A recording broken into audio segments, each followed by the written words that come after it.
HARK, we are here. It is time for yet another episode of Star Wars Unlimited. Last week we learned about draft rules. We had 15 previews, all kinds of crazy stuff. This week, not as much, but we'll try to throw some stuff in at the end. We do have a handful of previews, and they're pretty good ones, and an interesting one, and other things to go over. Also, this past Saturday, I was on the late night gaming stream getting my ass handed to me. I did win a couple. I think I won 2 games. I won at least one. And it was a very fun experience. So you should go over to the Late Night Gaming channel, subscribe to them, and also check out their stream from this previous Saturday so you can watch how bad a player I am. It's been fun. Games have been fun. Previews are even funner. So let's get right to those.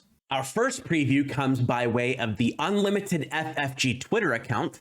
It's another one of our double aspect previews, and it is our Vigilance double aspect preview. We have here Protector. A 1-cost double vigilance upgrade. Attached unit gains Sentinel, +1 power, +1 health, Protector innate, uncommon, 57 out of 252 in SOR. This is an interesting upgrade that kind of goes along the lines of an experience token plus, but rather than giving like Saboteur or an attack or resetting resources, so on and so forth, you get Sentinel. This is an ability that Vigilance likes a lot, but Vigilance is not lacking for Sentinels. Personally, this is definitely not a card that I would use. It goes along the lines of it costs you an action in order to be able to place this on a character, and what your goal is with Protector is to try to protect your other units and protect your base from getting attacked in face. But there's so much removal in the game that Protector is not really going to be the protection aspect you want for any specific game. I do see some uses for it. If you do have a big booty dude on the board that doesn't have Sentinel and you want to pay the 1 cost to give it +1/+1 in Sentinel, you can absolutely do that. This is not a card I see being in the standard constructed decks for competitive play. And honestly, I don't even think that I would consider it a competent card. But there are definitely people out there that are like, this card's amazing. I want to run 3 of it in my double vigilance deck. And who knows what goes on down the line. If we get things that allow us to play upgrades as part of another action, whether it's a leader ability that allows you to attack and then play an upgrade or vice versa, or an event that allows you to play cards on the top of your deck that includes upgrades, this could see further play in a double vigilance deck if that type of effect is around. But given that this is what we have here in this environment, I don't see Protector getting a lot of play. So, which is interesting because it's got decent art. Everybody loves Cheer It. And I don't know, man. It's some of these cards, they come across as experience tokens are good, but the experience generators that we get from other things, the added abilities are not as strong that I think the developers think that they are. So we'll see what Protector has in the future. But for now, I don't think this is run. Our next 2 cards come by way of the Nerd Shells. Link in the description below. We have 2 units, one that has a very unique design that we haven't seen before, and one that has a trait that we haven't seen before. So let's start with the new unique design. This here is the Frontline Shuttle. It is a 2-cost command space unit, 1 power, 3 health, vehicle transport. Action: defeat this unit. Attack with the unit, even if it's exhausted. It cannot attack bases for this attack. This is a rare number 110 out of 252 in SOR. Uniqueness here is that this allows something to attack even if it's already been exhausted. So this allows you to get a double attack on a specific unit in a given turn, and effectively you can pay your 2 to play the Frontline Shuttle. Your opponent takes their action, and then on your next action you can immediately sacrifice it to make that attack with an exhausted unit. This is really good in combination with cards that come into play and can attack anything with ambush, obviously.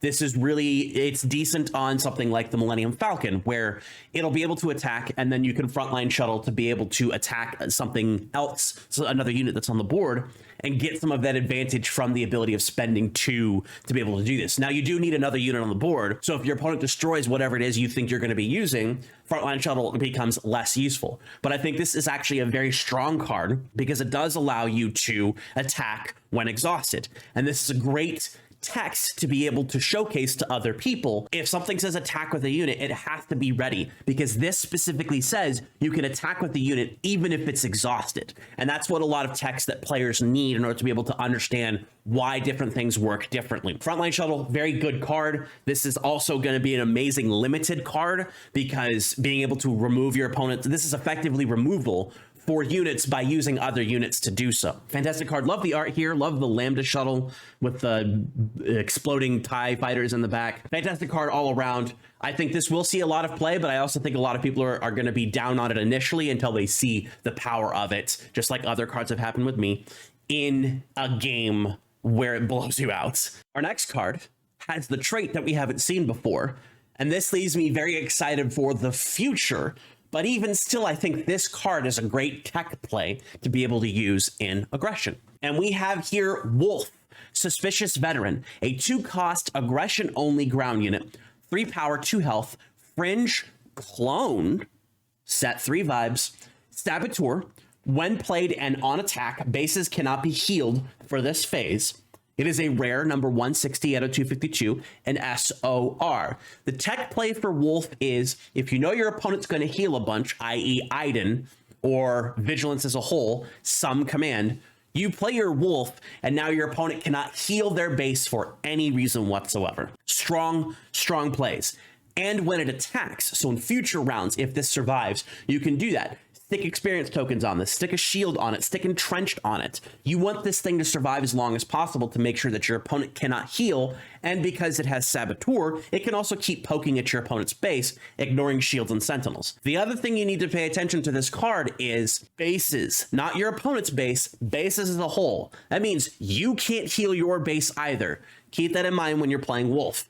In a straight aggro deck, or not aggro, aggression deck, this is going to be a viable play because aggression doesn't really do a whole lot of healing. If you're combining aggression and vigilance, you might struggle a little bit in terms of the healing unless you choose not to. So this doesn't really go into a Krennic deck. This doesn't really go into an Iden deck. This doesn't go into any other deck that wants to focus on doing the heals to their base to protect them from losing the game. But who knows what other strategies and synergies this clone card is going to have with cards in the third set, which I anticipate having a lot of clones. We're going to get a bunch of named clone commanders. We're going to get a bunch of random generic clone types, maybe even a generic clone captain, clone commander, clone lieutenant, things like that. So as long as there's a decent clone synergy, this will definitely fit in any other clone deck. My hope is with Wolf being in the first set, we can at least get the other 2 from this specific episode of Star Wars Rebels, Gregor and Rex.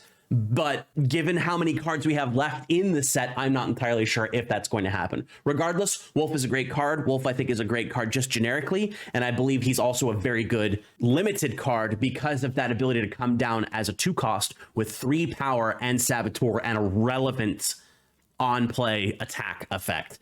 Fantastic card. You're probably not going to see it a lot in draft, but you might see it more in sealed since you have more access to the rares in those packs. Next, we have 2 previews from WampaRadio, link in the description below.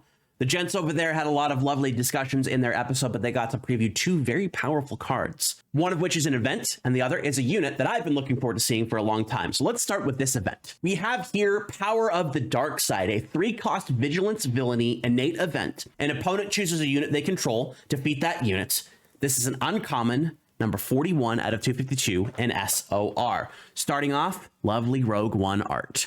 Power of the Dark Side is the when played text effect of the Avenger Star Destroyer, but allows your opponent to choose their leader if they want. They're never going to do this unless it's the only unit on the board. I looked at this card initially and I thought this was absolutely insane. And then I thought about it longer and I still think this is a good card. But I don't think it warrants inclusion in a deck that wants to defeat cards like Iden, unless you know your opponent is also playing lower unit counts on the board at any given time. You want to be able to use this when your opponent has 2 units they absolutely need to have stick on the board. So there's a legitimate choice of what do I defeat? Yes, this is a 3-cost. You can use this early-ish on to stifle some of the tempo of a mid-game strategy or even a tempo strategy. But the reason why the Avenger effect is really good, and this effect is only just good, competent if you will, is Avenger comes in with a body that sticks on the field and can do extra things. Yeah, it costs a lot for a Star Destroyer, but it is also a Star Destroyer in space that's dealing a ton of damage. Power of the Dark Side, I believe, is a good card. but I don't think it's an automatic inclusion in decks that want to be running Vigilance Villainy if you're running another color. Let's say you're running double Vigilance, I think that this is a more compelling card to do so. But to give you an example, my Item Versio deck runs Strike True, Takedown, Overwhelming Barrage, and Vanquish, basically all cards that are designed to eliminate units on the board. I personally do not see myself replacing any of those cards in favor of this card. You could replace Strike True, but I still think Strike True is a very good card given the amount of high power units that I can play in any given game. And again, it always comes down to this is a decent effect, but your opponent is still the one choosing. Opponent chooses effects always favor the opponent because they're the ones that are going to choose the weakest possible option. For me personally, I probably won't use it. I do think it is a decent limited card because, again, removal is very strong in limited, but overall, I'm still wishy-washy on it. I reserve the right to change my opinion later, given games in a real-life setting and I can see cards splayed out in front of me. Our next card is a unit that I've been waiting for a while. It's a unit we were expecting, and it's at a cost that I think we were expecting as well. We have here Chopper Metal Menace, 1 cost Cunning Heroism ground unit, 1 power, 3 health. Rebel Droid Spectre. While you control another Spectre unit, this unit gains raid 1. On attack, discard a card from the defending player's deck. If it's an event, exhaust a resource that player controls. It is a rare number 188 out of 252 in SOR. Everybody's favorite war criminal is here, and he's ready to discard cards off the top of your opponent's deck. 1 cost, so it fits into the cost curve with the rest of the Spectres. Sabine at 2, Ezra at 3, Kanan at 4, Zeb at 5. My theory is that the Ghost itself will be at 6, and we might see another 1 or 2 cost ship with the Phantom, both potentially in command to fit with Hera herself. I don't know that we see Hera as a unit. In terms of what Chopper himself is good at, he's good in a Spectre deck. He might be decent in a Spectre-built Sabine deck, utilizing Chopper, Ezra, Sabine, and Zeb cards in that deck. But overall, he is designed, I believe, to just mess with your opponent.